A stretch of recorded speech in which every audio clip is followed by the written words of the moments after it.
Hi, friends. It's Miss Cashin back again for Thursday's reading lesson. So make sure that you have a paper and a pencil. And if you don't, pause my video and go get them now because we'll be taking notes as we go. And those notes will make it so much easier for you to answer the questions afterwards. Okay, so today we're talking about the Montgomery bus boycott.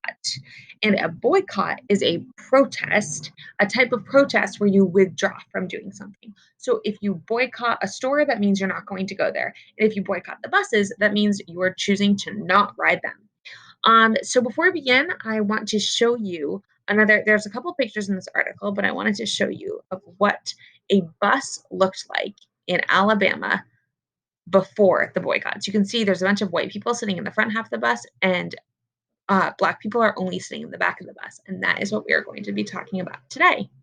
So, as we go, we'll be pausing at every section and talking about the most important parts and taking some notes. Montgomery bus boycott. The Montgomery bus boycott happened in Alabama. African Americans stopped riding the city buses in the first big protest against segregation. Black people and white people had to sit in different parts of the bus. Excuse me. The boycott helped African Americans fight for equal rights. And you can see the caption here is a segregated Montgomery bus. So pause the video and write down what you think the main idea was just of this first section, and then you can unpause it and see my idea.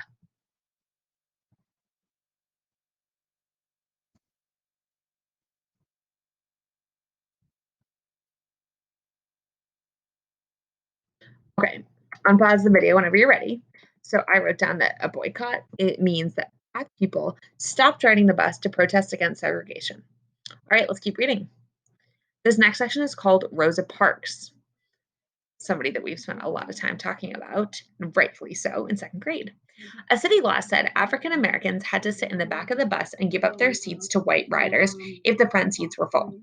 In 1955, an African American woman named Rosa Parks was on her way home from work, sitting in the first row of the colored section. The seats in front filled up. The bus driver demanded Rosa Parks get up, but she said no.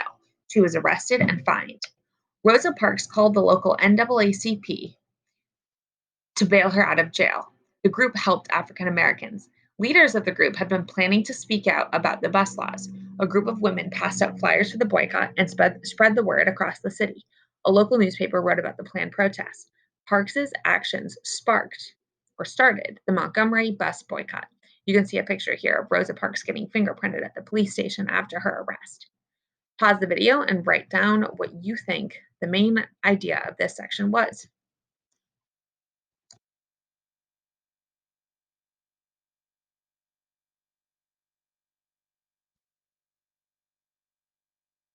Okay, so I wrote down here, let me move this over.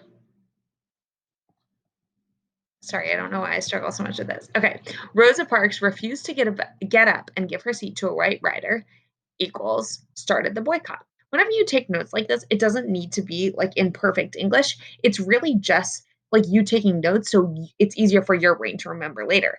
That's why it's totally okay if your notes look different than mine, as long as both of us are thinking about the main ideas of the section. So when we scanned through the article to remind ourselves of what was going on, it's really easy to remember what you were thinking at each part.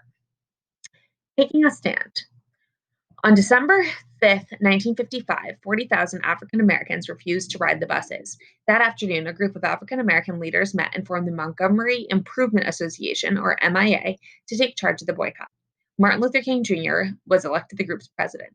They decided to continue the boycott to make the bus system lose money. That's because if a bunch of people aren't riding the bus and they used to pay every single day to ride the bus, buses are not going to make enough money to run. The city resisted the boycott, but this did not discourage protesters. The MIA organized carpools for people. African Americans walked to work. Some white housewives drove their workers. African American taxi drivers lowered costs for Black passengers. Right here, you can see all these people walking because they refused to ride the bus. African Americans walking to work in the rain. The sidewalks were crowded with people walking. This helped unite people. Support for the boycott spread across the nation. Black churches raised money for the cause. They gave shoes to Montgomery's residents. Pause the video and write down your reflections on this section.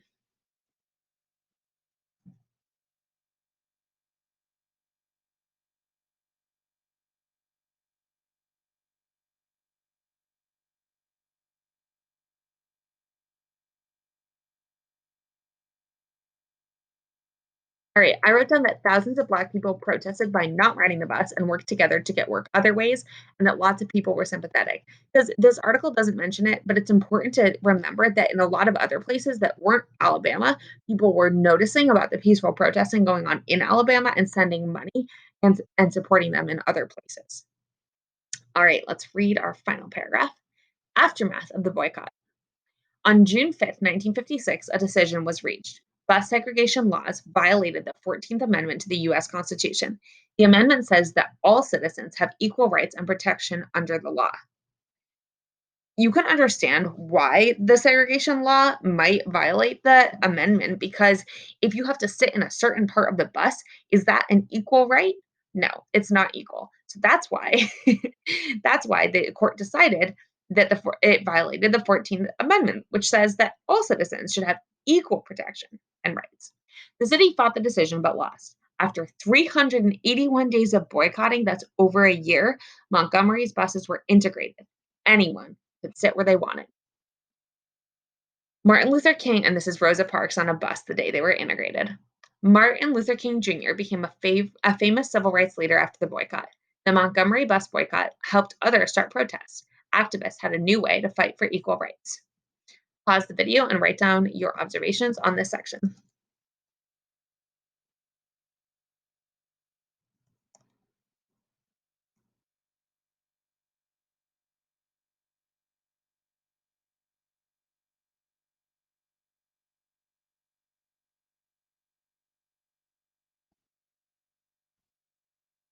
I wrote down that after over a year, the buses were integrated. I'm going to add because the court ruled sitting separately was not equal. And we're going to talk more about that tomorrow. The boycott began a new stage of the civil rights movement and sparked other protests. All right, now let's pause for a second. We've been talking about what each section is mostly about. So let's quickly review. And while we review our notes on all the sections, I want you to be thinking in the back of your head what's the author's point of view about the Montgomery bus boycotts? Okay, in the beginning, we learned that what a boycott was and how Black people decided to not ride the buses. In this section, we learned that Rosa Parks started the boycott by refusing to get up and give her seat to a white rider. In this section, we learned about how thousands of Black people protested in Alabama by not riding the bus and worked together to get work other ways, and other people were interested in this protest. And finally, after over a year, the buses were integrated because the court ruled that sitting separately wasn't equal and that this was an important part of the civil rights movement. So let's think about what our point of view is. Pause the video and ask yourself, what do you, I think the author's point of view probably is on this topic.